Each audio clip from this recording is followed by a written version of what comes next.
Well, it's an absolutely quick turnaround for Steve McClaren and the Reggae Boyz, who are back on the battlefield tonight against Honduras in Honduras. A much tougher game against a much tougher opponent in much tougher conditions than the first game against Cuba. But guess what?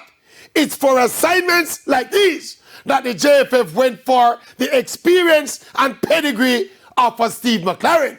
It's for fixtures like these that the JFF continues the strategy of wholesale importation of professional players, especially from England.